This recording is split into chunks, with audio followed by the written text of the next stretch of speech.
Adventure Ho, Illumineers, and welcome back to another edition of the Ducktail Dads podcast. It's just two tonight. The duo of Nathaniel and Mack. Ryan unfortunately caught a stomach bug, and I think it's been going around his household, so it eventually got caught up to him, unfortunately. So he won't be joining us for this episode this week, but Nathaniel and I will hold down the fort as best we can. Before we move on to recent CCQ events and meta trends and some upcoming events locally for those of you interested, let's dive into what's new in your world. Nathaniel, what do you got for us this week? So from a Lorcana perspective, not a ton, just have been essentially following some of the latest bigger tournaments. We did have some locals even travel out to some, so that was really cool. Shouts to Christian and his performance at Inc.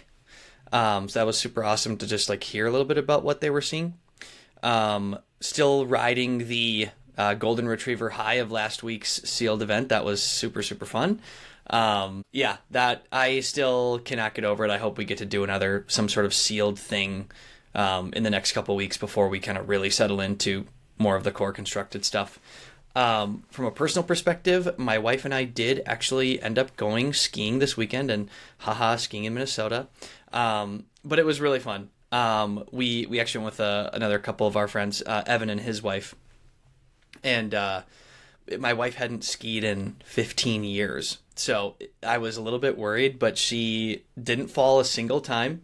So that was great. And it's just good to get outside in that format. And it has me excited to get my eldest child, who is a big sledder, into skiing next, because I think that could definitely be a future consistent activity for us during the long Minnesota winters. What's new in your world, Mac? It's funny you mentioned skiing, because I don't know if I've ever told you this, but my family goes to Big Sky, Montana every spring break. And I've gone for 25 years. So that's coming up for us as well. And my wife and I have started packing and planning for the ultimate ski adventure up in the Rocky Mountains. The first 2 seasons that we brought my youngest skiing, he lasted about 5 minutes on skis and then just wanted to roll around in the snow. So we'll see how that goes this time as well. But yeah, we got a couple weeks yet to plan for it before we have to go through the chaos of trying to bring kids on planes and then driving up in the mountains for an hour until they finally get settled. But still got some time to plan for it. You mentioned the sealed vent again last week and being able to record in person. I think I finally just riding the high of being really excited about being able to do that for the first time. I've finally come down a little bit. That definitely was the bulk of my excitement over the course of the last week when it comes to Lorcana. I think that really fed into me either following virtually or on the stream for especially that Ink event. So it was a lot of fun, a lot of Lorcana on my mind from that perspective. But from a non-Lorcana side of things, with the warmer weather, we've been able to get outside and just kind of run around in the yard. It's been really fun to do that. I was happy that we were able to go sledding 2 weeks ago when it snowed again. But now that it's warmed up a bit again and snow started to melt, we've been able to take advantage of being outside as a family and getting used to that. The other thing that was really fun, my youngest takes dance classes. Because my wife was a dancer all of her life, and she really got him into it, a year and a half ago.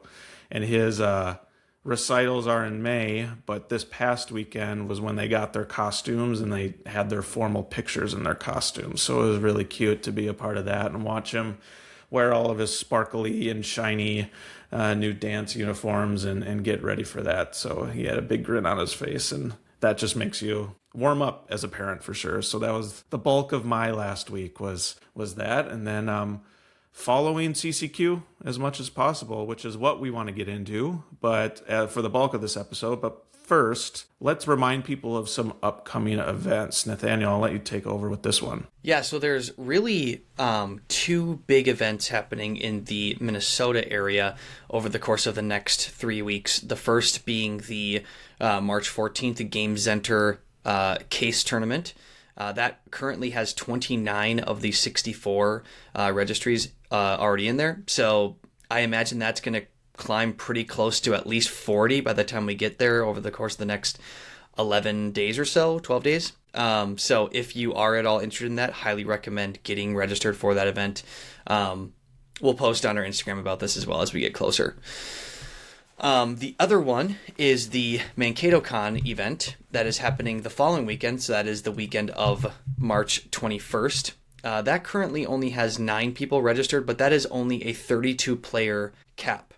So that is a $1,000 cash prize tournament. Not something I've ever actually played in before, but it's that'll be paid out. That winnings will be paid out to the top 8 in some format. I'm not sure the exact payout structure there. Don't claim to be any expert there, but that is you've got about 3 weeks to get registered for that, and there's only 23 spots left in that, and that's only a $20 registration. So definitely could be pretty fun if you're looking to go down to the Mankato area. I say down because we're further north from them. So yeah, a couple cool events, especially on the heels of some of the CCQs that just happened in our area. And Mac is certainly feeling like set 7 again, where maybe there's more than just a few decks that just rise to the top all the time. And I think that is very, very exciting. But before I get into that more, I should probably mention that Mankato Con weekend. There is a Friday multiplayer event. There's the Saturday large event. And then I think there's still TBD something on Sunday. So yeah, more to come on that. But it looks like there's going to be an option essentially every day for you if that is something that you're interested in for that weekend. Again, we will post on our Instagram as that gets closer with more of the details for that particular tournament. But anyways, Mac, let's talk about some of what we've been seeing, because I think this is super exciting. Yeah, I agree. Let's start with the CCQ events. There were 2 big ones this past weekend. One, you mentioned the Ink Open. I don't know exactly where that was located. Baltimore, I think. It was somewhere East Coast. And it was 450 plus participants, which is a really good number when we've talked about these mid-cap events, kind of the in-between set champs and a DLC level. The couple hundreds range is a good middle ground, and that's what these CCQ events provide. And there was also another one in Mexico. I just closed the tab, but I was CCQ, Querétaro, which is really fun. I think it's awesome that they're bringing in, the Mexican community as the grand North American kind of identity, right? I know the first season of DLCs, they included a lot of, United States events. They had one in Toronto, I believe. So really capturing both the Canadian and the U.S. side. And then I think, it's not a full-fledged DLC, right, in Mexico. But we at least have this CCQ, and that's really important now in the stages of Season 2, right, is because the winner of CCQ gets an automatic invite to the North American Championships. So it's a really big deal for those participating in it. I will say, at first glance, before we dive into each one individually here, a lot of the same, in my opinion, in terms of like the top dogs, no pun intended, but I guess kind of a pun intended, as we've seen since really Fabled was released. But we're starting to see some other decks sprinkle in, which is kind of expanding the viability in kind of the overall meta share, right? So let's focus on, Nathaniel, let's try to do the Ink Open first. I know the winner was Sailor. Sailor was a Worlds participant, so that's really cool that he was able to qualify for North America again. I find it really exciting to kind of see the stars of the game have a chance to earn themselves to try and get back into Worlds. I mean, we have a local in Scott Markinson. He earned his ticket to North America during the last DLC in Richmond. So Sailor's just another one, right? And he got as far as earning a spot to Worlds last year along with Scott's. Ultimately, he ran Dogs, and that was a really huge identity of the Ink Open, was the percentage and the how viable the Dogs lists have really come into fruition here with set 11. There are some other fun things that we can dive into, but Dogs was the show, right, Nathaniel? That was my first take or first notice with the CCQ, Ink Ink was dogs. What were your initial thoughts there for the Ink Ink Open? Okay. So you should be able to see, for those who are watching the stream of this, I've got the deck list pulled up right now from Sailor's dogs list. And I think we have referenced this list before because, of course, as Mac said, it has performed quite well in the past, ever since Fabled. Like, this has been a mainstay in rotation, but it has definitely changed over time. A card that I think was very prevalent in this list during the Fabled meta was Ursula Deceiver, right? So being able to take songs or just even get a look at your opponent's hand. Now, it is the kind of the card that's doing that for you is Mowgli, as basically like a replacement for fishing out some non-character cards from your opponent. There's some additional versatility with a card like Mowgli because, you could take Sail the Azurite Sea away from a blue player, or there's just a lot of non-song things that Mowgli can tend to take away from your opponent, and that can be very impactful.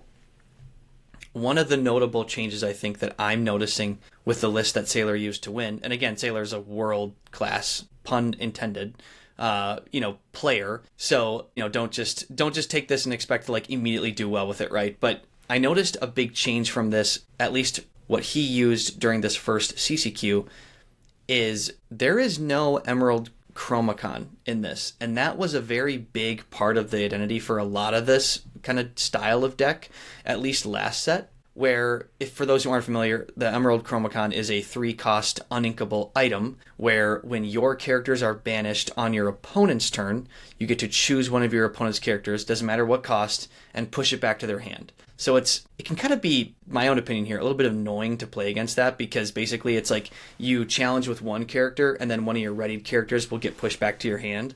So if they have a really wide board, the Chromacon just makes it like super hard to manage all of that, because you're basically going to only be able to challenge with half your characters because the other stuff's just going to get pushed back through that effect every single time one of your characters goes to the banished pile. So that is not in this list. I think that's incredibly interesting. The other thing that jumped off the page to me right away in this is 4 Under the Sea. That seems like a really high number. However, this deck does have ways of cleaning that up, which I think is why you can afford to have that. Yes, if you mulligan a certain number of cards and you draw 3 Under the Seas in your opening hand, it's probably going to be not great for you. There are ways to climb out of it. I think that the 2 cards in particular that I'm looking at that help you kind of clean up your hand just in general, especially if you did have multiple Under the Seas that you didn't want, is the Bobby Zimmerowski, the Spray Cheese Kid. So Bobby's just a 1-cost, you play him, you draw a card, you discard a card. So a great hand filtering tool. Also, the other big part for that card is this deck. If you notice, Amber and Emerald, the cards in this list, there's not like a ton of card draw in here. It's really leveraging your banish pile to kind of use that as an effective draw engine. We've talked about that before.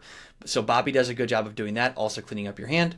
And then the other one being the big 7-cost tramp Street Smart Dog, where he can draw however many cards you have as characters on the field and then discard that many. So you can basically just clean up a few remaining cards in your hand with that once that comes down as well. And you get to cheat that out really early with this deck. So that's incredibly powerful. Yeah, Mac, this deck definitely got some changes though. Like, I thought, okay, hey, Grandmother Willow, Ancient Advisor, that's the obvious one, right? You get to just continue to cheat out lots of characters super early.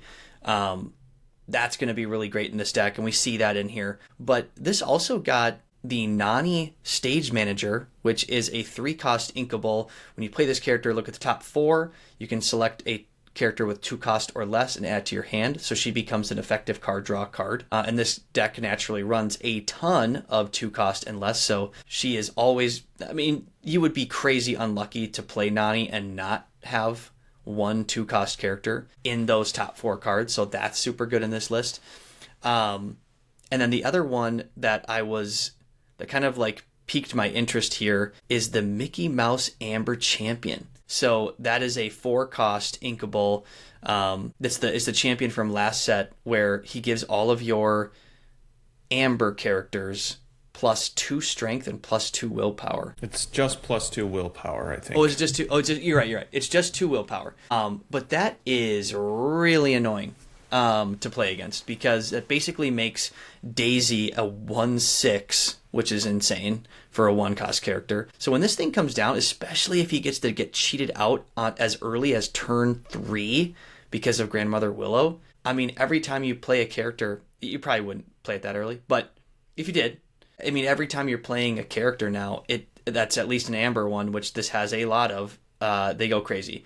I'm curious on this though, Mac, with dual ink characters. This is a judge call here for you. If you are a dual ink amber emerald card, are you included in that for Mickey's effect? I think it is included in the amber deck, counting with the Mickey Mouse Amber Champion. I think you're alluding to Mickey Mouse's second ability, and that reads, when you have 2 or more other Amber characters in play, this character gains Singer 8, which is convenient to the 8-cost song you had mentioned in Under the Sea. So I believe it counts. Dual ink counts. Let's assume for this conversation it does count, and then we can easily correct ourselves next week during next week's podcast. But I think that just makes this card way more effective, and than was at face value. A lot of these, not only just the Amber Champion, but a lot of the champion cards from last set, right? I think we're starting to see how effective these champion cards can be from Whispers in the Well. Yeah, so if you're listening to this, send us a message just to clarify on this. If you do know that, like, if the text reads like your other amber characters get +2 willpower, does that include dual ink amber characters? Because if that's true, then there's really only 4 characters in this deck that wouldn't get that buff from Mickey, which are Bobby, the 1-cost lady, Go-Go, and the 2-cost Tramp. So yeah, it's super good. I think that would be very tough to play around. It kind of reminds you a little bit of like the old school Rapunzel's Tower thing, right? Where like your characters would get like additional willpower. It just becomes really hard to like take everything out before they're just questing away, because all these amber characters quest for a lot. So it kind of reminds you a little bit of that, but it's on a body. And that Singer 8 is crazy with Under the Sea. The other card that I think I see in this list that has pretty tremendous synergy with Under the Sea is Della's Moon Lullaby. And that is when you it's a 2-cost song, so that's super convenient for this deck. And you can choose an opposing character and they get -2 strength, and you draw a card. So if this helps one of their bigger characters get swept up by Under the Sea, the fact that it also just draws a card as well. So like, you could basically have your Grandmother Willow sing this, nerf something, have Mickey solo sing Under the Sea, and you would have drawn a card to replace the fact that you played Della to remove one of their big things. So that's like amazing synergy there. And this deck, it looks kind of scary, man. Like, I'm not gonna lie, Dogs has been lurking for a long time. I don't think it's been crazy popular in Minnesota. We've seen it continue to have success, I think, at some of these bigger tournaments since set 9. But yeah, I think don't sleep on this. Have a plan in place to be able to handle this. This is the deck in particular, I think, last set. If I had run my Yerple list and seen this, I think it would have been tough sledding for me. Yeah, and I might be jumping ahead in terms of what else we want to talk to later in this podcast in terms of a set like 11 meta report. But Dogs as a whole, I think, is the big bad wolf of this set after the results of this past weekend. Now, talking specifically with Sailor's List, and let me just cover ourselves in case we were wrong in our assumption. Even if the Mickey Mouse Amber Champion only applies to just solely Amber characters, there are a lot of just cheap Amber characters in this list to easily take advantage of the second ability in giving this Mickey Singer 8 if there are 2 other Amber characters on the board. So it's pretty easy to utilize the Singer 8 side of things. I think that's why it was included. And the fact that we see 4 Under the Seas with this Mickey Mouse, I think that's why we see the uptick in the under the sea ratio than what we're typically used to. So that's the one point that I wanted to highlight here. To your point, though, about kind of the two main new cards, new staples in this list that I think has brought this deck over the top and why it's the big bad wolf, is that Grandmother Willow and the Nani. I was looking over some percentages specifically on the Nani, like when that's played, what is the percentage of finding a 2-cost character or less in the top 4? It's like a minimum of 95% chance that you're going to hit someone. It's just absurd. So it's like almost impossible not to hit it. So to your point about like kind of a quasi draw engine, like it's replacing itself. You're able to get more cheap, high questing characters in your hand as soon as possible, right? Or finding the additional Lady and the Tramp combo to have those feed, and buff each other and get those advantages as well, right? And then we obviously see the Grandmother Willow as kind of this cheating out ink effect, being able to play higher cost characters or maybe a 1-cost character for free on a turn, right? Which can be huge in trying to get stacking the board to either sing Under the Sea or do what Dogs does best, just turn sideways all at once and immediately get 20 lore in a mere like seconds, it feels like. But last point I want to make with this specific list, I don't think this is a list that is sustainable in the sense that you mentioned Chromacon is not in this list. I predict... Okay, Sailor is a world-class player. My thought is that we've been seeing a lot of item tech in early iterations of the set 11 meta. That being like Benjas to get rid of the Chromacons, Wasabis in Sapphire. There's Cusco, there's Hideaways also in Sapphire. Like there are a lot of these tech item removal options that are popping up in almost every list these days. And by Sailor not putting in Chromacon, it's almost baiting his opponent to play those item removal cards that will be way less effective if they miss an item or just clog up their opponent's hand, knowing that there isn't an item to have those effectively being used on. My guess is that he predicted that we'd see a lot of this item removal or this item hate, so to speak, and therefore he pivoted and removed the Chromacons, added more Under the Seas, and added the Mickey Mouse. That's kind of the sense that I'm getting out of this.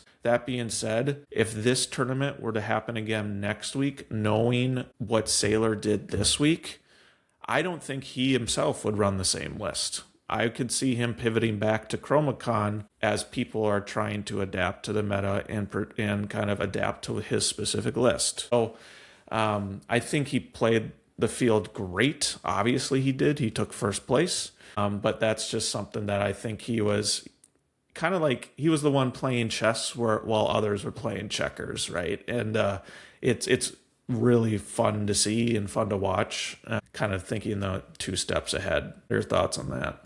I think the other part that surprised me about his deck list is there's 18 uninkables. Like that feels like a humongous number. And, we talked about the uninkable thing, right, with Sealed the last couple weeks. 18 for Constructed just feels like a giant number. And this deck has a way of making that not feel as bad. You think about 4 of them being your big shift lady that has a high probability of coming down onto another lady character. The fact that Grandmother Willow helps you cheat things out.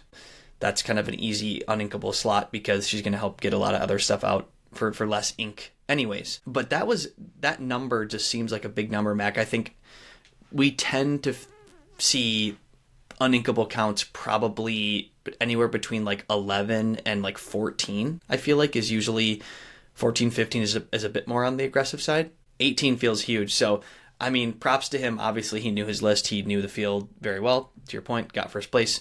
But yeah, this is a deck I think that it's kind of scary. And the fact that it can have a couple iterations, I think only helps it. That like, am I running the list that doesn't have Chromacon? Am I running the list that that does have it, right? Like, it kind of reminds me a little bit of Yurple last set, where it was like, are they going for the more like do purple things Yurple? Sorry, Yurple is the fun name for Amber Amethyst. Or are they doing like a combo deck, Amber Amethyst? So I think that only makes this deck better if there are variations. So that probably will help players who like this, because you kind of don't know which list they're running if they do continue to be popular, having both options. So that's really all I had to say about it. I think all I had to say was we've been talking about this list for 15 minutes, but it's very good, and something that I feel like I want to test myself, just playing against it, playing as it, to kind of figure out a little more about how to beat it, because I think it is going to be the big scary boogeyman of the set, to your point, Mac. Yeah, and when we get to meta report, we'll jump right back into it. I'll save those points to this, and we'll talk a little bit quicker through kind of the meta report style of things, but additional points to be had when it comes to the dogs list in mere 10 to 20 minutes, so stay tuned. The other thing we wanted to point out with the Ink Open is we see a lot of the same, and I mentioned that before, in the sense that in the top 16, that's the top cut for these kind of mid-cap events that we truly want to get a gauge on the effectiveness of decks, right?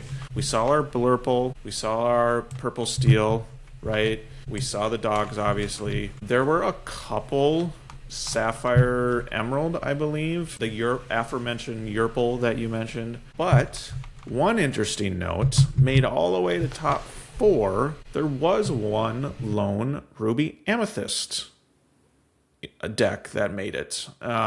Ruby, again, still seeing some, where it's gained some advantages over the course of the last set or two, but still not the most powerful ink color by any stretch of the imagination. However, it is encouraging that Ruby Amethyst is trying to kind of break the mold. And Nathaniel, why don't you talk about your feelings on this? Because you did have some success with this deck last set. It feels like this deck is almost running the exact same numbers of stuff, maybe like 3 or 4 different cards than what was happening last set. But there was a Ruby deck that made top 16 in this. Yeah, I think once again I'll repeat the point of the fact that, like, I think Ruby is being buoyed by the fact that Amethyst is so strong. But Ruby Amethyst is such an interesting combination right now because it is like this aggressive deck. And I think, Mac, we were talking before we were recording, right? The on the play curve where you have like a hero, then Hercules, something on 5, ideally it's an Elsa 5th Spirit, into a Demona to force exert all their stuff. And maybe they draw 0 or 1 cards, you draw 3 because Demona was your last card. That just feels so crippling because Hercules is going to one-shot something, take no damage. Your other hero or 2 can also do the same. Like, that just feels so crippling, I think, as the other player.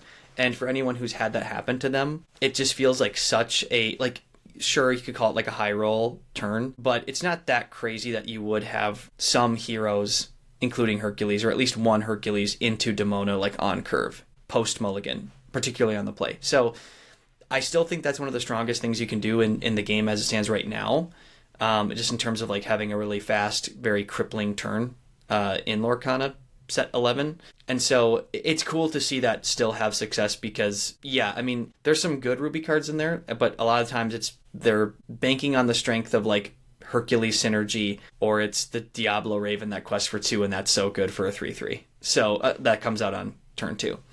So like seeing the success of dogs though too, I actually felt like Ruby Amethyst was a pretty decent aggressive counter. Because while they're doing everything, like leaving stuff upright, if you start questing with all these 2 questers in Ruby Amethyst, like all of a sudden you have a huge lead, and like, can they do the thing fast enough if you're already quite a bit ahead? That's where I think some of the more like traditional mid-range decks tend to fall short, if they haven't been kind of like picking off some of the dogs' characters along the way. So yeah, I think that's really interesting. I feel like one of the big things at this point that holds Ruby Amethyst back, and if I'm wrong on this, like, please feel free to correct me, listeners, but I feel like the strength of Blurple right now, so I am so bad at this. Amethyst, Sapphire, I think that tends to claw Ruby Amethyst back a little bit because of the fact that basically it's preventing some of the questing that you want, and it can do the thing where like you squeeze the player out of the resource game as a Blurple player. So I think that really hurts a Ruby Amethyst player.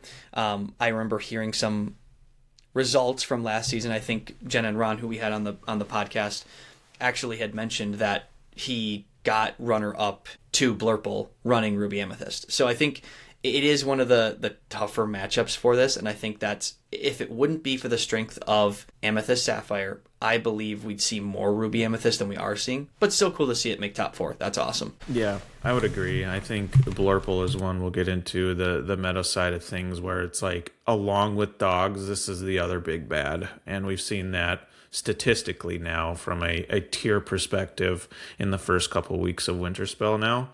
I'm just excited to see kind of these decks break through, kind of the big 5, or I'll say 4 now.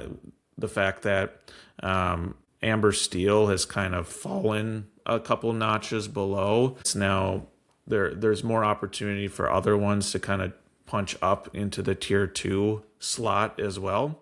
Last thing to note for the Ink Open is there was a Sapphire Steel list in the top 16, which is kind of one of my new favorite lists, something that I tried out last set, and I'm still enjoying this set. Something to note too is, due to the addition of some of the very strong allies with this Winterspell set, specifically being the Angel and the Pete, Ghost of Christmas Future, I think is the text there.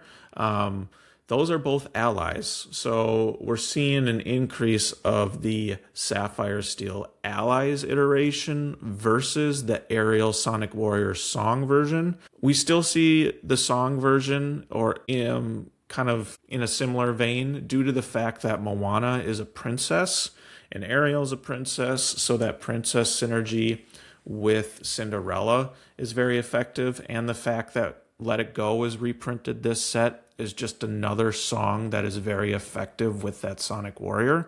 So don't lose sight of either of those. And I think kind of that you could go, it's 6 one way, half a dozen the other when you compare those two lists, right? But in this specific list, I think the one that made the top 16 was more of an allies variant, being able to utilize the more consistent refill options with Doc as an ally in addition to Goliath. So you have 2 options there on consistently kind of refueling your hands. That's what I've noticed so far in the early waves of the Winterspell meta. In terms of the final CCQ in Mexico, Quatero? I think the finals was Blurple. So again, going back to the 2 top decks of this set so far in Blurple and Dogs, that was the final. That one looked like a little bit more traditional. Saw Dogs in the top 16, saw Blurple, saw Amethyst Steel. I think there was one other Sapphire Steel that made it as well, but this one did not include any Ruby decks in the top 16, which is not really surprising. We're getting there, close. Maybe set 12, but we might have to wait till rotation where Ruby is finally viable, which is really sad. That means that Ruby would kind of be out of the game for an entire year. Think about that, and that's something we can dive into kind of later stages. But yeah, that's what we saw in the main CCQ events. Any other notes you want to kind of touch base on with CCQ so far in your first observations of it? I love that we're seeing Sapphire Steel. I don't love playing against Sapphire Steel because it just feels really big and inevitable. When that deck does its thing, especially if they're running Doc and you see them play Doc as their hand is almost empty, it just feels so bad. A lot of time, like, Doc's been around forever, right? Like, he's a set 5 card, so like he's legitimately been around now for coming up on 2 years, right? So it's been forever. But like other decks, it would be like, oh man, yeah, that's really good. Like Amber Steel aggro decks, like, play into a Doc that's like, oh, that's like really good for you. But I feel like these big blue steel lists that are like the Sapphire Steel lists that are emptying their hand to like widen the inkwell, and then they play a Doc to like refresh into like 2 more big characters to use all that ink. It just feels really scary. So I think it's fun to see that type of deck perform well. Even if I personally don't love playing against it, and I probably won't ever sit across from me playing Sapphire Steel anytime soon. But that is really neat that was able to do well in both CCQ events. Yeah, I think it's really exciting. To your point about that list, I think it's definitely the deck running the most like on paper powerful cards, right? You have 4 Vincenzos, you have 4 Hades, you have 4 Goliaths, you have Tinkerbells. Like those are just big characters that have really good abilities. So if you get to that point where you're not feeling too far behind, yes, it does feel like you're inevitable at that point. This is like whatever your opponent plays, you most likely have an answer if you have that refuel engine in either the Doc or the Goliath online. I will say it does struggle a little bit against Blurple in the sense that Blurple also has those spot removal options in the Let It Go, Into the Unknown, and Hades, right? So Blurple can really tend to slow you down. And then Blurple has Amethyst draw, right? So if they slow your Goliath down, you no longer have that refuel engine, whereas they're playing Amethyst and they're able to surpass you in card advantage, right? So I think that's why Sapphire Steel really hasn't broken into a top contender, is due to the fact that Blurple has existed for the better part of the last 6 months, right? 4 or 5 months since Fabled. So it's close, and I think it'll be a strong contender considering a lot of the strong cards will continue post rotation 6 months from now, 5 months from now. I think that's when it could be really, really strong, but we're getting way ahead of ourselves in terms of we should enjoy these last 2 sets, right? So let's not talk too much about it. Anything else on CCQ for you? Nope, I think, and it's an accurate thing once again to talk about like Blurple being a big bad that tends to, I think, push down some percentage points from other decks. I remember last set, Mac, when we were doing some playtesting with Sapphire Steel into Blurple, and it just felt like we were kind of doing similar things, but if I was the Blurple player, I would be the one to just continue to like have fuel all the time. So like you could spot removal, I could spot removal, but then after all that back and forth and the dust settles, the Blurple player, Amethyst Sapphire player, has that card draw to keep going. Whereas then you start kind of running into like top deck mode, and that just feels like you've been essentially out-resourced. So I think, to your point, post-rotation, maybe if Blurple kind of gets some points away from it, then it does provide some breathing room for some other decks like Sapphire Steel to start shining a bit more. Yeah, absolutely. Well, let's get into some more specifics about the meta. What do you think? So it's really interesting. We had kind of mentioned at the top that it's starting to feel a little bit like Arcasia again, where set 7, we had 7 sets worth of cards, and there was some expanding of the meta to a degree. I think, to your point, Mac, the percentages would still suggest so far that the 3 decks that are going to be most common, 25% or so, Blurple, 13% Dogs, so Amber, Emerald, and then about 13-14% is going to be some form of Amethyst Steel, otherwise known as Purple Steel, my one true love. So that really gets us to like about 50% of the decks are 3 decks. So that's not crazy encouraging, right? It's not terrible, but it's not like super encouraging. But if you look though, I think, some of the sites that we've kind of looked at, just perusing to see some like what's been popular, what's doing well, they're seeing a lot of stuff that's considered still like tier 2. And I think that matters. So with what I'm looking at right now, the tier 1 lists, and again, tier 1 in air quotes to a degree here, right? I think this can be somewhat subjective. But they're saying that Amethyst Sapphire and Amber Emerald, so Dogs and Blurple, are your tier 1 decks. But the really encouraging thing is 6 different options for like tier 2.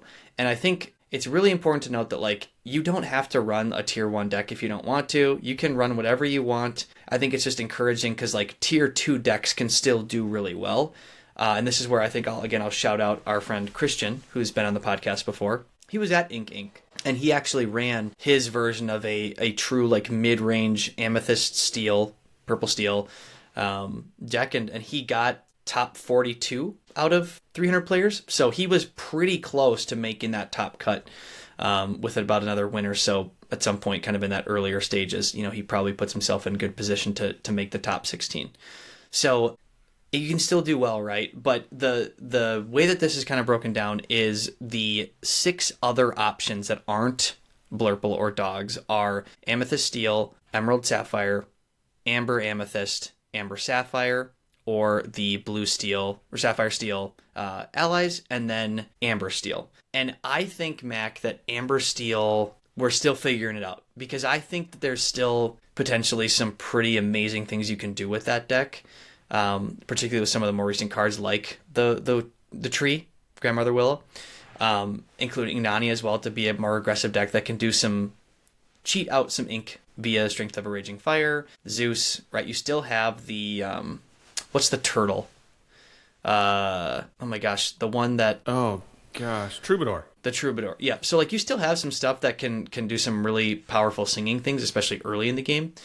So I don't know. I think those numbers we might see tick up a little bit over time, but that accounts. So after the first kind of big, the Blurple and the Amber Emerald, and then you get kind of Purple Steel out of the way. Those other 5 decks still do account for another roughly 40-ish or 30-ish%. So there is some definite good variety, and still decks who I think if you're really good with that, you could still do really well. And I think that's really encouraging. The deck that I'm seeing that seems to have some kind of above rate conversion percentages. And when we say conversion percentage, that just means X% of the meta is this deck. So for example, Blurple is 25% of most tournaments are that share deck lists. 25% of those lists are Blurple, and 23% or so of those are making the top 8. So about on rate, right, with what percentage of the total decks are making into those top cuts. One of the decks that seems to be performing quite well, actually, is Amber Amethyst, which is 7%, and it's converting top 8 at 10%. So that... They're not huge numbers, so it could be a little bit skewed, but as somebody who enjoys that particular color combination, I think that's particularly encouraging. The other one that is... There was one more on here, I think, that was kind of encouraging from a percent uptick. Oh, it was Amethyst Steel. It's a couple percentage points, so if you kind of include both of these options, the evasives, and you kind of lump that with the mid-range, 14%, and it's accounting for about 18% of the top cut. So it's converting at a slightly higher rate than what is the total meta share. So I think that's encouraging for the 2 deck combinations that I particularly enjoy playing. Sadly, not seeing Ruby Amethyst in this list, Mac. No surprise there. Yeah, you didn't. I was about to say that. First point is no Ruby still, which is frustrating. As much as I wanted my Ruby Sapphire list to find some love with the Winterspell drop, it's been fun to play online for me, but I've slowly become, aware of the fact that there are just stronger decks out there, and it's not quite there for Ruby Sapphire. So its time will come back.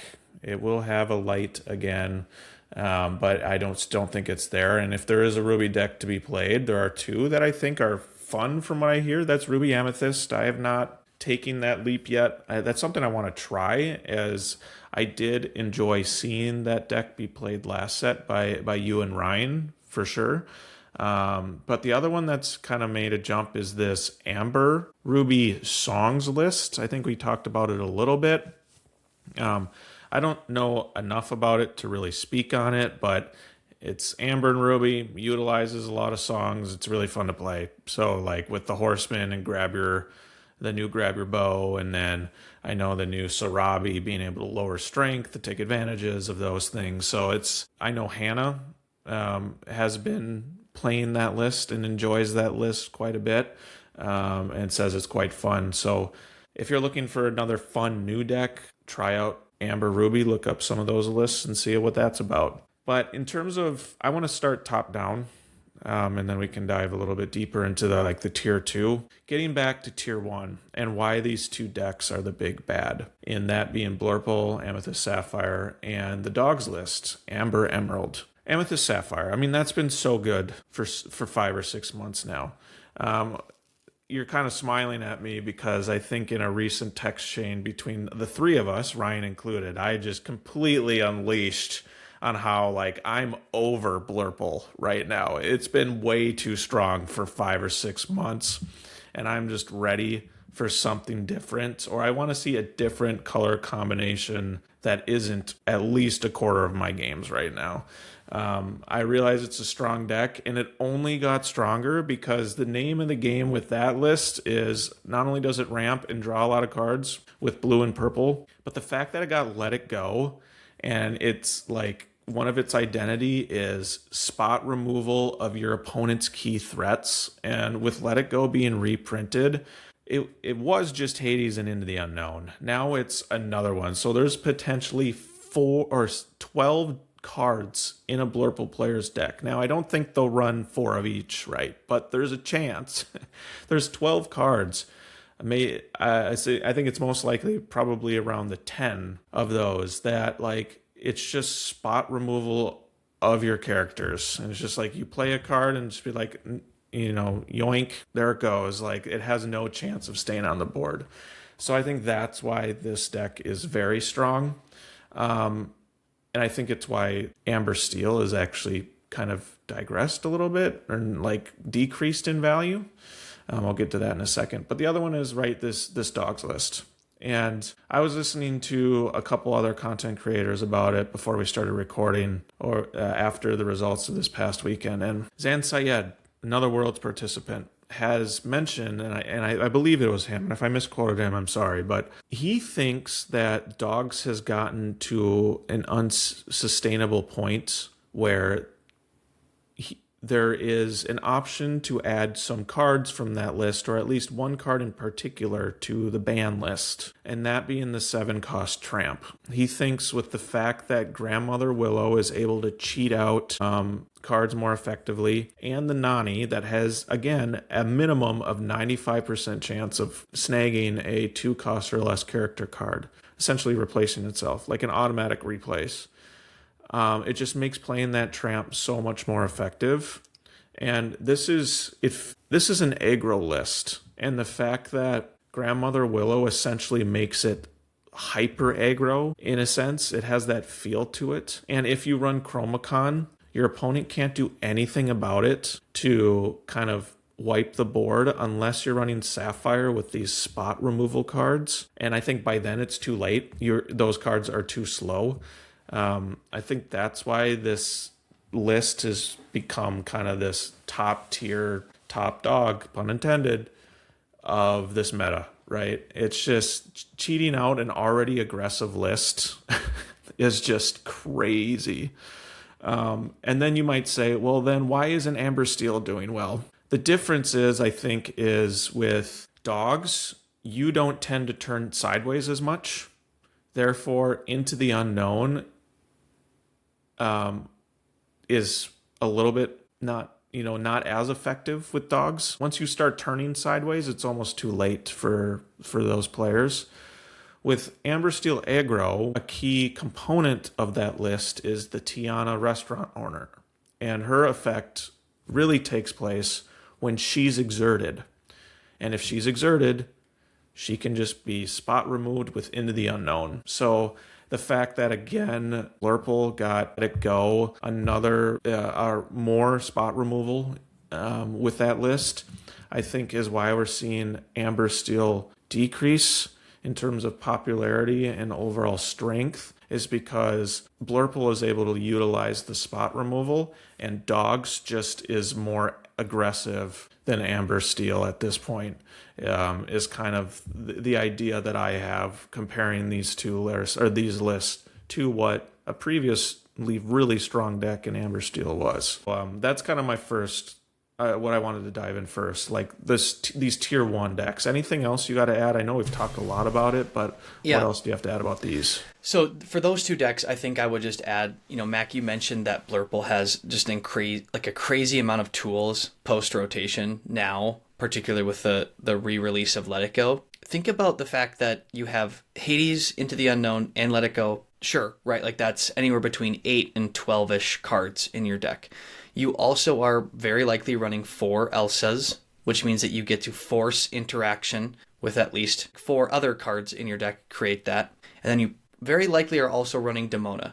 So if you're running her as well, now you basically have anywhere between 16 and 20 cards, either straight up remove the threat entirely or at least force exert it so that you can then take care of it via a challenge elsewhere. So basically, like, there's no way a character can, and that, again, this is where like a Sapphire Steel that like relies heavily on like a Goliath sticking for a few turns. It's just so hard for that to play against Blurple because it has so many tools to either just spot remove it right away or force it to get exerted, and then something else could, like, you know, trade up into it, right? Like a Demona into an Octopus that can then swing for 5. That's the Palace Guard, Royal Guard, whatever. The 1-cost Octopus that gains strength for every card you draw. So I'll say that about Blurple is that it just has a crazy number of tools to interact with your opponent's board via either just straight up sending something to the Inkwell or force exerting it.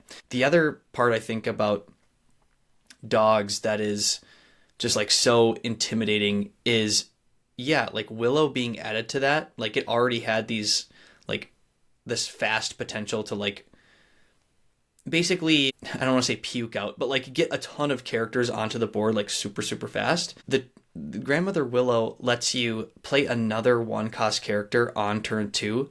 So like on turn 2, you have 3 characters on the board. And then the next turn, you could basically play a Nani and another 1-cost character, draw a card. You're going to draw one off of Nani's effect.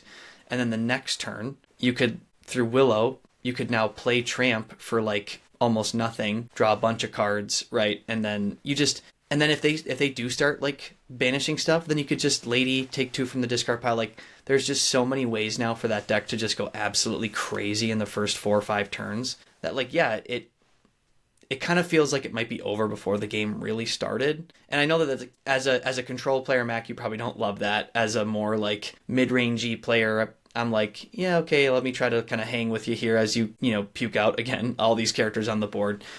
So I think that's probably the point there is it did take a deck that was already good, as evidenced by performances like when we were in Milwaukee, right? Like we saw multiple dogs lists. Dan from the Forbidden Mountain made top 4 with a dogs list, right? So there, it was already good, and now it just feels kind of crazy. So I think more to come on where that really goes. But yeah, it feels like if they kind of hit the line that they want, it's like this is just over, right? Yeah, I agree. Which is why personally I'm starting to use more copies of Spooky Sight.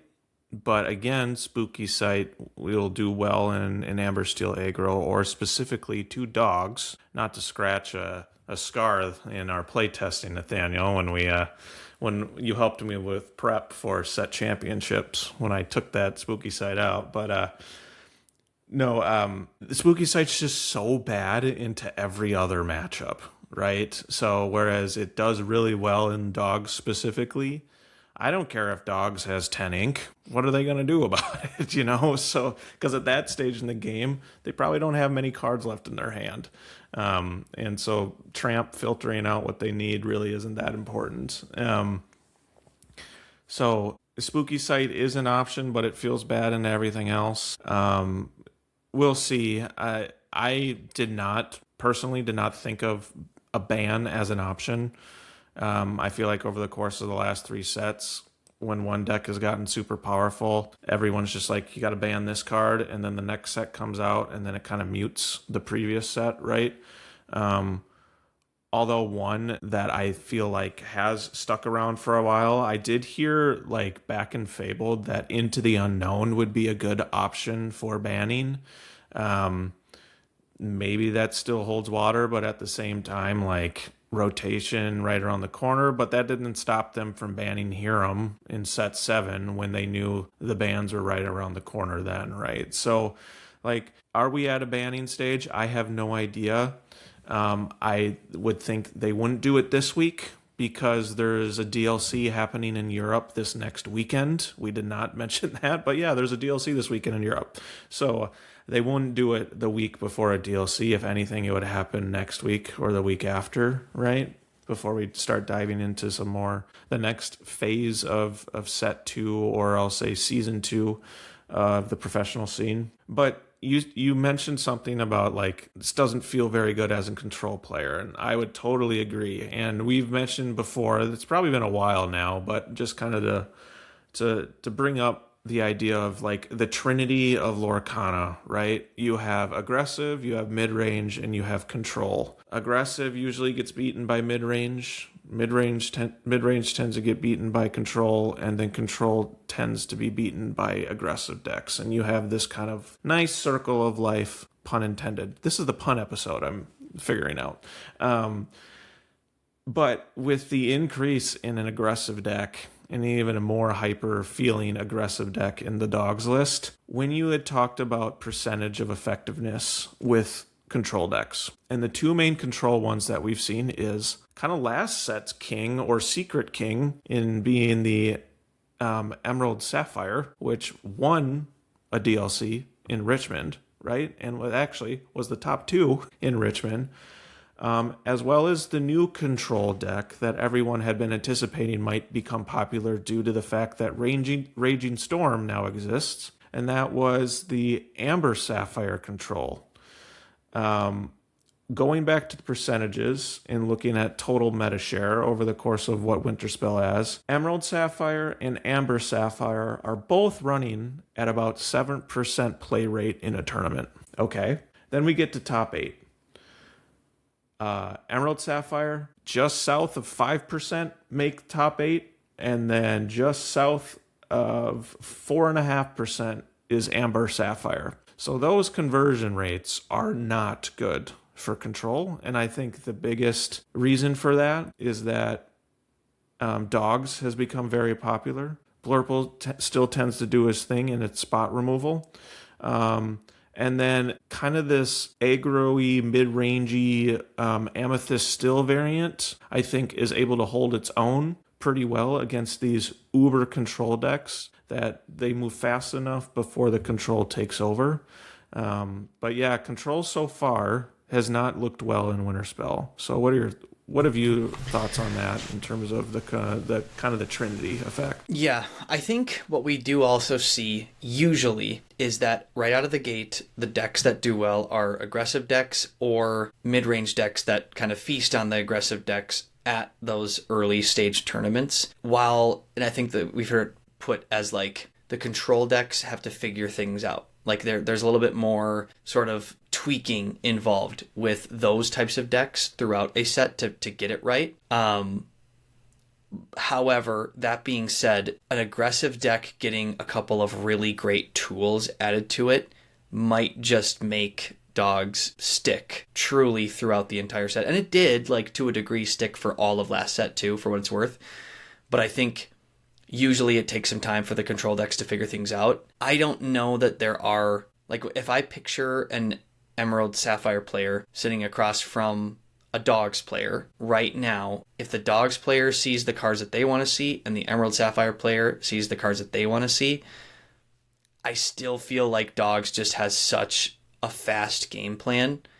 And if they're using their Mowglis to rip away the spooky sites or those types of important cards from the Emerald Sapphire player, it's just too slow.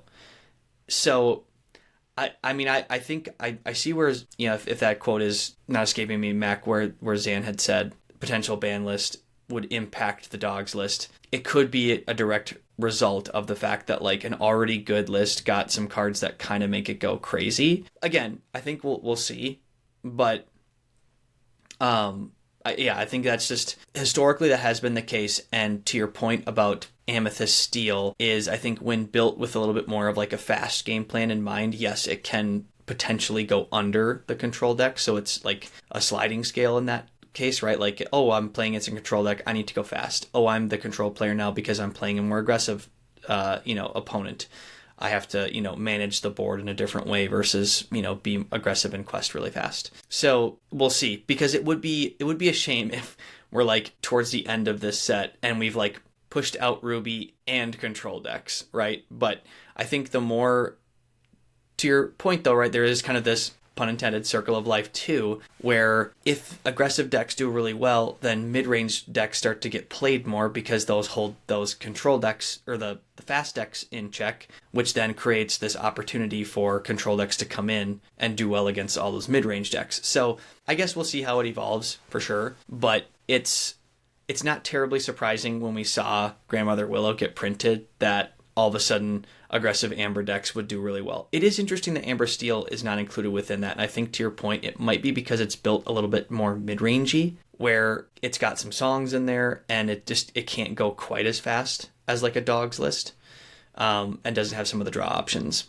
So, yeah. Yeah, and I think this weekend will definitely tell a lot. Seeing a DLC, now that Winterspell has been out, after this weekend comes up, 3-4 weeks, right? So we're starting to get into what the meta is actually going to look like. And this DLC with 2,000 plus players will be the first test to see how effective not only dogs, we've talked a lot about dogs just due to the sheer impact it's had in terms of new cards, but Blurple as well, and where those go, and how they do against control decks. I think that's kind of the main story is control able to break through, or is just dogs and Blurple, are they just too strong? And I'd be interested to see on how that goes. So a lot to continue to think about. Winterspell is still young, right? We're 2 months away from the next set still, so still a lot to be learned in the whole holy trinity and circle of life when it comes to the aggro, mid-range, and control. But where there are some kind of these like, ooh, gotta watch out signs, there's still very, very encouraging signs. The fact that we have talked about, 8 lists that encompass the whole tier 1, tier 2 kind of meta share. I think that's great. Just hopefully the love is now spread to Ruby. I don't think it's happening this set. What do you feel like? Do you think it's a whole nother set that we have to wait for Ruby to be good? I think it's either going to be next set or it might just need to be post-rotation, and it is unfortunate that if that were to be the case, that for the large part of an entire year, Ruby was just kind of on the back shelf. I think what is really interesting, I wanted to get your take on this, Mac, because we talked about a little bit when we were together last week, and I think Ryan was the one who actually had brought this up. Speaking of control lists, the card that I think generated a lot of enthusiasm as a control tool this set was actually another Amber card, funny enough, and that is Raging Storm. So, of course, our Mr. Enchanted himself, Ryan, pulling one, a very on point. It is such an interesting card because it was kind of like this is the board wipe, right? This is Be Prepared 2.0, but the fact that it costs 1 extra and it's not a song, it's just an action. And I think initially to me, I thought, hey, that kind of makes it way less playable. I would never want like more than like one of these in my deck unless I have a great way to filter them out potentially, like in an Amber Amethyst list, for example. But then Ryan brought up this really good point about how a lot of the more like control-y Ruby Sapphire lists, now granted those were also cheating ink out via ramp, but they were playing lots of Be Prepareds, right? And it's a high cost uninkable card. And it was basically like the game plan was essentially manage the board long enough so that they can't get enough lore, but like maybe you're building advantages other ways, like you get some good card draw tools set up, like guidebooks and things like that, because you're running Amber Amethyst.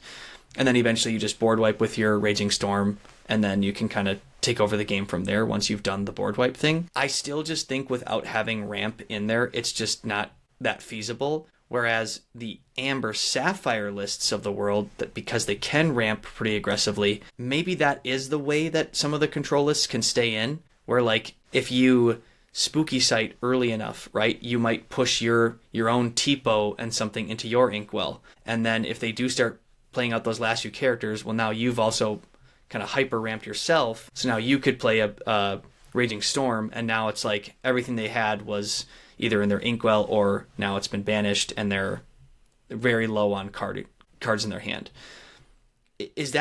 Do you think that that's kind of the way that maybe we see some control breakthrough is through something like that? Yeah, and I would agree in the sense that Raging Storm specifically, I don't think we'll see it in any other list besides Amber Sapphire. I think it's just too high of a cost to not have ramp involved in order to play that, especially when it's not a song, and when it's not a song that's not an 8 cost on Inkable, it's a 7 cost on Inkable, and what Be Prepared was, right? Side note, I think this is just almost like Ravensburger's secret confirmation that Be Prepared will never be reprinted. So that's kind of my tinfoil hat theory, is that because Raging Storm now exists, Be Prepared is just will not be there, or at least until Raging Storm is phased out in its own version of rotation, then Be Prepared might see the light of day again, but that's years away, right?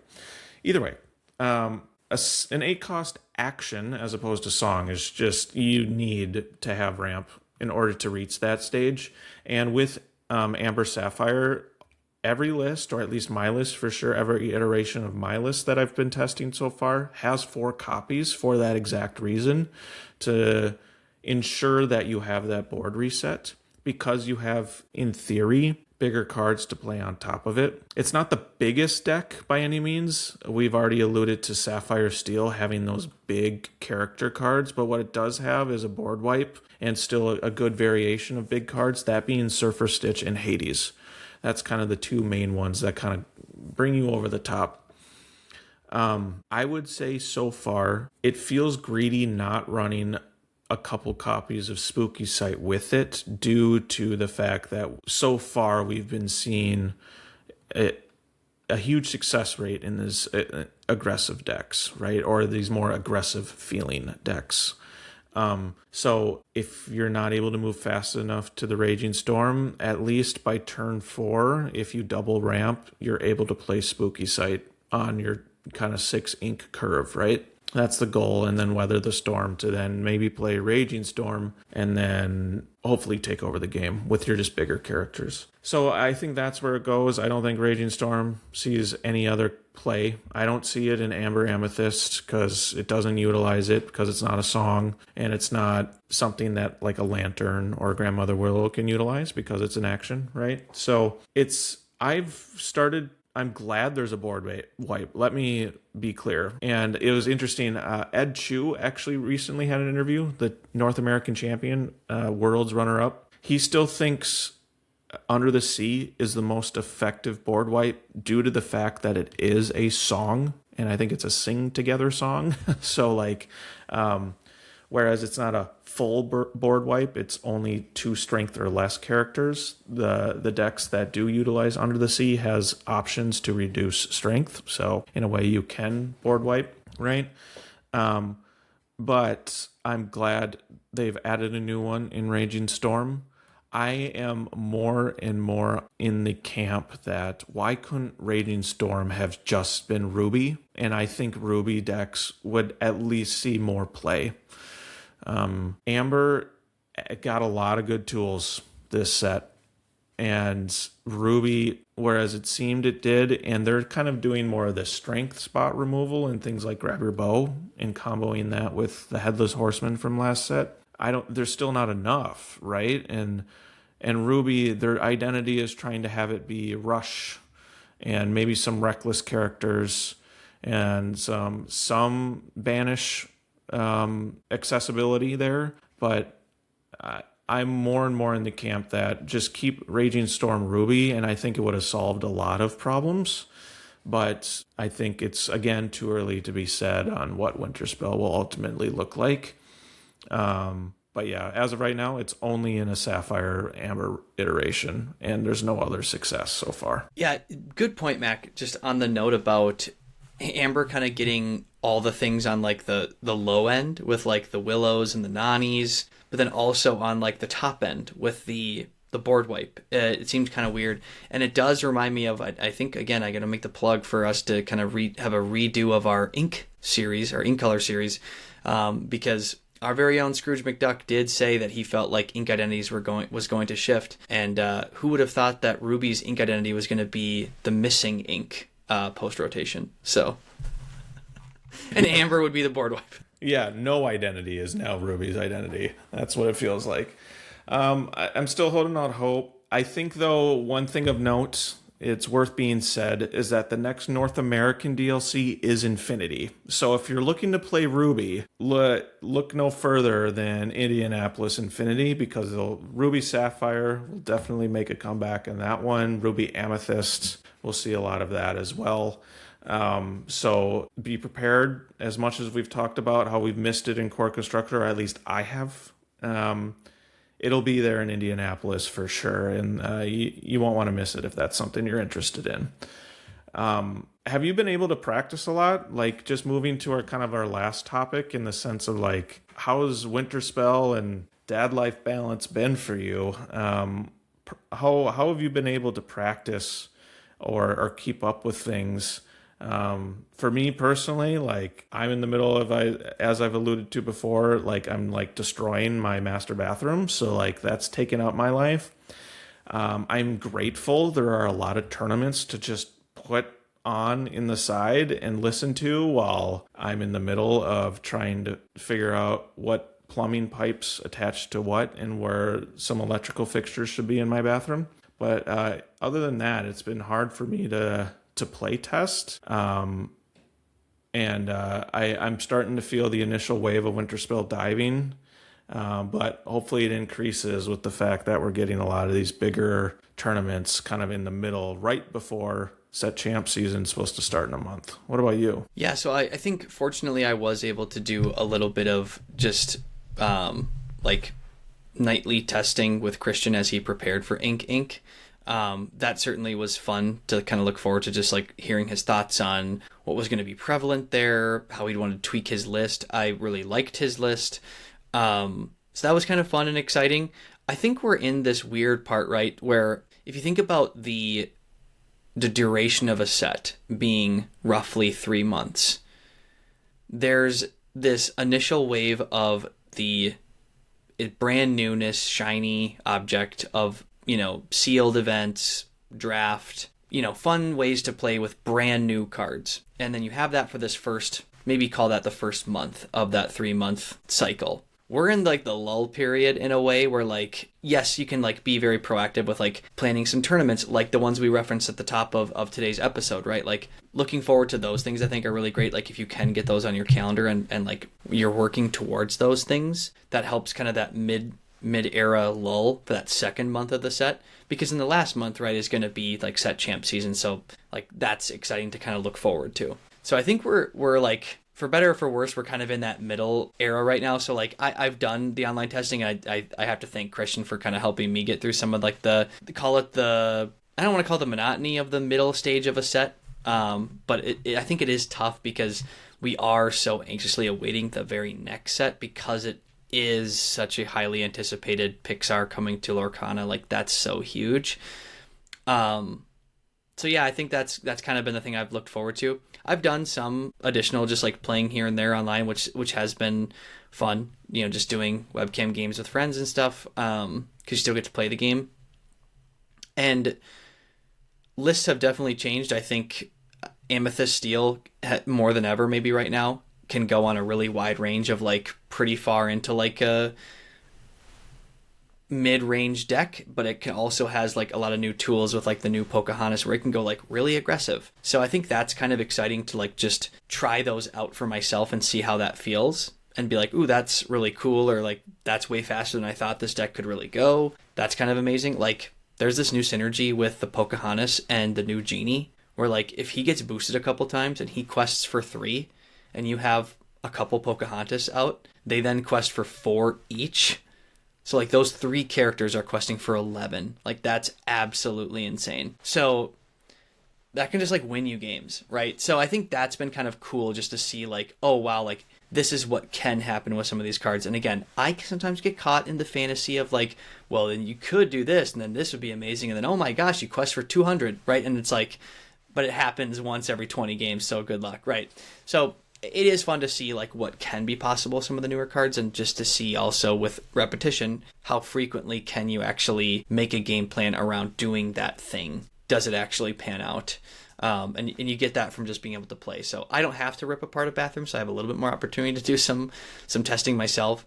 And that's been, I think, part of the cool part. Like, again, like I mentioned last week, I've been surprised by some of the cards in Winterspell because I thought that it didn't deliver the same power level as Whispers did. And I still think that might be true for some of the top end cards, particularly as an Amethyst player. But I do still think there's plenty of great cards that are making an impact in lists, just like we talked about with the fact that Let It Go got reprinted for Blurple, and then also some of these Amber cards that are just like allowing that to just go crazy. And just even some of the Amethyst cards I mentioned, right? Like the Genie Boost card and the Pocahontas 2-cost Uninkable, like they can do some really cool things. So it's fun to see those things actually happen. Yeah, I would agree. When I have been able to play test, it's been fun. Being able to just kind of slap cards on the table. We were able to do that last week in person. Granted, it was sealed. We talked about last week how this set is very fun for sealed. There are a lot of fun sealed type of cards in this. So that's been really fun from that perspective. But yeah, I kind of feel in this like trying to balance the home life in the sense of trying to put a bathroom together and then trying to focus on the wife and kids, right? And then also trying to balance this and trying to stay on top of what the meta share is. A lot to process. But I think it'll get better as once these deck lists start to really take shape and we kind of have an idea as the certified picker. That's what I'm looking for.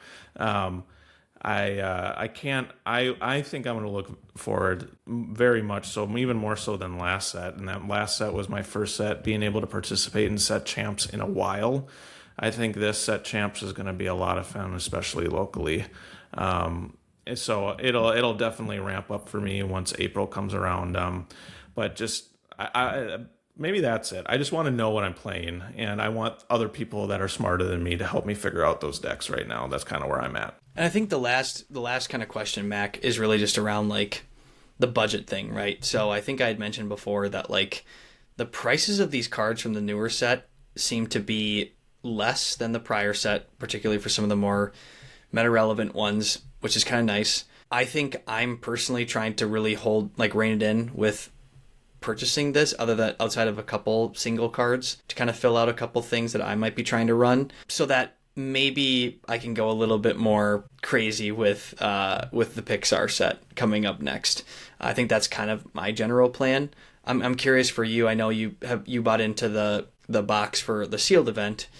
How are you kind of planning to proceed throughout the rest of this ahead of set champs? Yeah, I have no overwhelming desire, or at least I'm holding off all of those super excited urges to purchase product as quick as possible, right? For this set, I know last set, speaking to the power level of Whispers, everyone was so excited to see the power level just drastically increase than what Fabled was, and everyone just wanted their hands on all those really good cards at that stage, right? And I definitely bit the bullet and lunged in full force with a couple of the cards when they were at not quite their peak. I waited enough to not purchase right at the peak. But this set, I've only spent money on product in the sense of the initial opening weekend sealed we went to, and that was Kraken Hits. Shout out Kraken Hits. As well as our friend sealed event. That's the only product that I have purchased up to this point. I have made a trade specifically with Ryan in order to get some of those coveted Sapphire Peats. But I used the cards that I pulled during our friend sealed night to trade for those. And then to my next point, I'm from now on only going into singles. So whatever difference I had to make up with Ryan's trade, I view that as just going down the singles route, right? Other than that, I know there are other Sapphire staples specifically, and that being the Moana is something that I eventually feel like I'll have to get my hands on, but I'm not in any rush due to the fact that set champ season is a month away to get my hands on those Moanas at this point.